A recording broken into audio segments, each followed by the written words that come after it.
بسم الله الرحمن الرحيم ياسين والقرآن الحكيم وقال رسول الله صلى الله عليه وسلم لا أقول ألف لام ميم حرف بل ألف حرف ولام حرف وميم حرف أو كما قال عليه الصلاة والسلام صدق الله مولانا العظيم وصدق رسوله النبي الأمي الكريم ونحن على ذلك لمن الشاهدين والشاكرين والحمد لله رب العالمين اللهم رب السماوات وما أظللنا ورب الأرضين وما أقللنا ورب الشياطين وما أضللنا إني أسألك خير هذه القرية وخير ما فيها وخير أهلها وأعوذ بك من شرها وشر ما فيها وشر أهلها اللهم ارزقنا جناها وحببنا إلى أهلها وحبب صالحي أهلها إلينا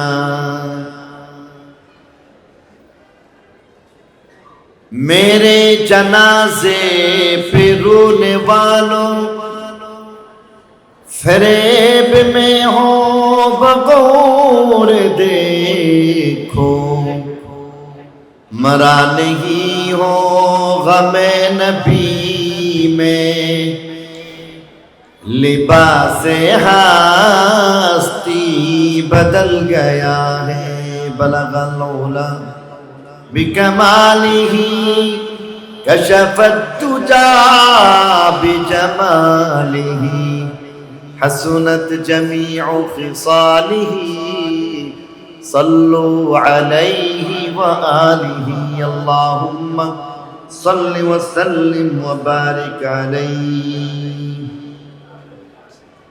ঐতিহ্যবাহী সুবহানী ঘাট মাদ্রাসার ৪৭তম বার্ষিক ওয়াজ ও দোয়া মাহফিলের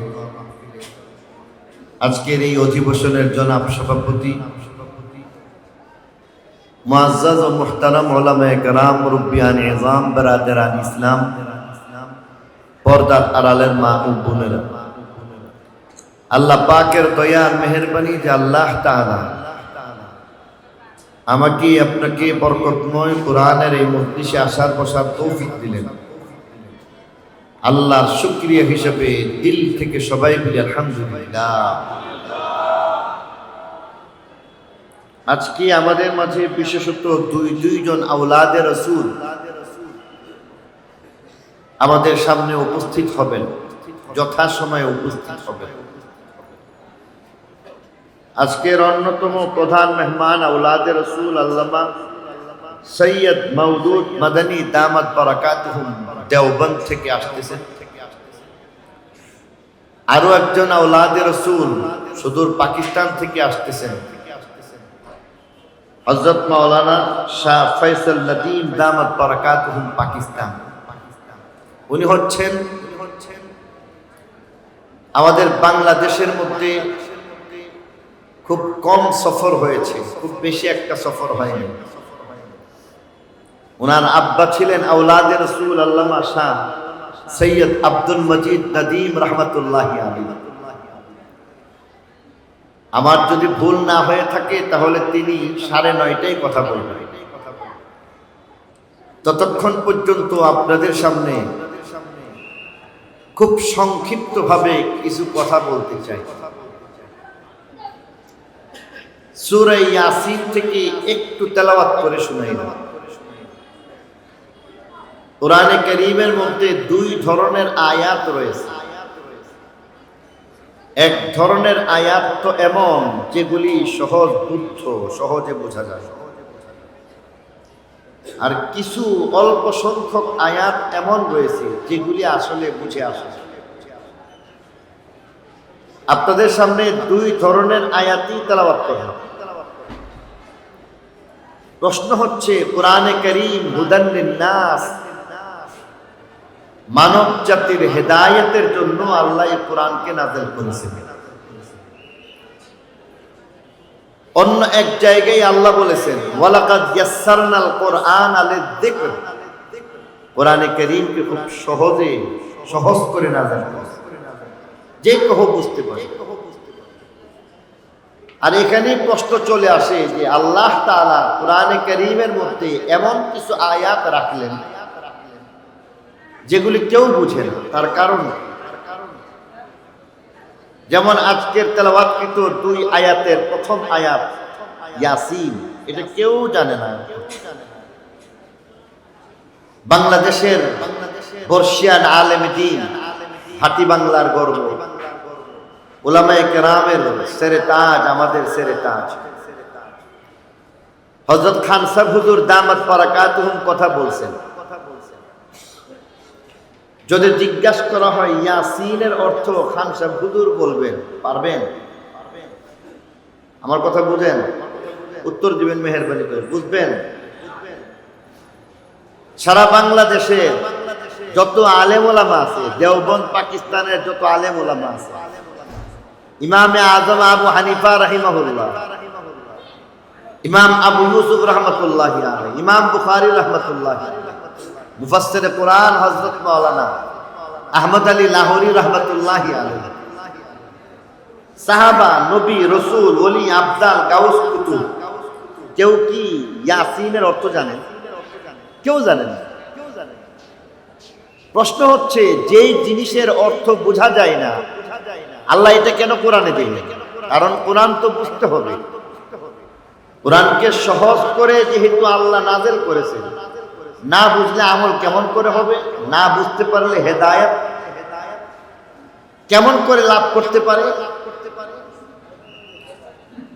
এই প্রশ্নের কারণে মাঝে মধ্যেই এই কথা চলে আসতে পারে যে কোরআনে কারীম এটা তো কেউ যদি অর্থ না বুঝলো তাহলে কোরআন শরীফ কেন এই আয়াতগুলি বললেন? এগুলির তো কোনো লাভ নাই।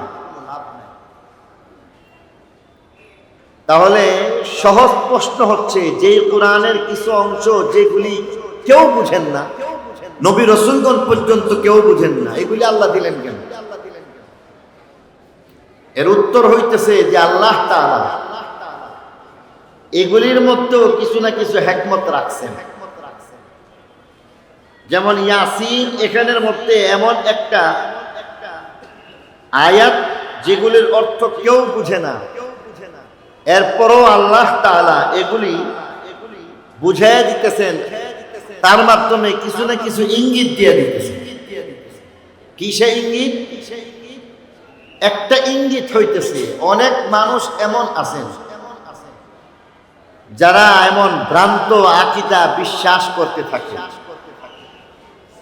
কেউ কেউ আছেন এমন কথা বলেন যে কোরআনে কারীম বুঝে পড়লে লাভ, না বুঝে পড়লে লাভ নাই।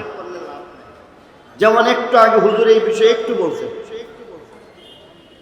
তাদেরকে আল্লাহ তাআলা বুঝাইয়া দিতেছেন যে দেখো, কোরআনে কারীম এটা তো হলো পুরাটাই আল্লাহর কালাম, বুঝে পড়লেও সওয়াব হবে, না বুঝে পড়লেও সওয়াব হবে। এর দলিল কি? দলিল হইতেছে হাদিস শরীফ, তিরমিজি শরীফের riwayat, যেখানের মধ্যে বলা হয়েছে কেউ যদি একটা অক্ষর পাঠ করে, আল্লাহ রাব্বুল আলামিন তার আমলনামার মধ্যে বড় একটা নেকি দান করেন। মান ক্বারা হারফাম মিন কিতাবিল্লাহ, আল্লাহর কালাম থেকে যে একটা অক্ষর পাঠ করবে, ফালাহু বিহি হাসান, তার জন্য আল্লাহ তাআলা এই একটা জিনিসের কারণে বিরাট একটা নেকির ব্যবস্থা, একটা অক্ষর বিরাট নেকির ব্যবস্থা। আবার ব্যাখ্যা করে দিয়েছেন ওয়াল হাসানাতু বিআশরি আমসালিহা, একটা আর একটা থাকে না, এটা 10 গুণ বৃদ্ধি হয়। তাহলে হাদিসের ভাষায় বুঝলাম একটা অক্ষর পাঠ করলে আল্লাহ তাআলা একটা নেকি দেন না 10টা দেন? এবার বলতেছে 10টা নেকি যে দিবেন এটা কোনটা, আল্লাহ নবী তরজমা করে দিয়েছেন, ব্যাখ্যা করে দিয়েছেন। বলতেছেন লা আকুল আলিফ লাম মিম হারফুন, আলিফ লাম মিম হরফ এটা আমি বলি না, বরং বলে দিয়েছেন বাল আলিফুন হারফুন ওয়া লামুন হারফুন ওয়া মিমুন হারফুন। আলিফ একটা অক্ষর, লাম একটা অক্ষর, মিম একটা অক্ষর। অতএব আলিফ লাম মিম কেউ যদি পড়ে তার আমল নামায় 30টা নেকি আছে না নাই? এবার বলেন আলিফ লাম মিমের অর্থ কোন মুফাসসির, মুহাদ্দিস, আলেম, জালেম, সাধারণ অসাধারণ, নবী রাসূল, ওলি আবদাল, গাউস কুতুব, এটা কেউ কি তার অর্থ বলতে পারবে? এর অর্থ বোঝা সম্ভব? তাহলে এরপরও আল্লাহ নবী দৃষ্টান্ত দিয়া বলে দিয়ে গেছেন যে দেখো ধোঁকার মধ্যে পড়বা না, কারণ আলিফ লাম মিম এটার তো কোনো অর্থই কেউ বোঝে না, অর্থই কেউ জানে না। এরপরও এই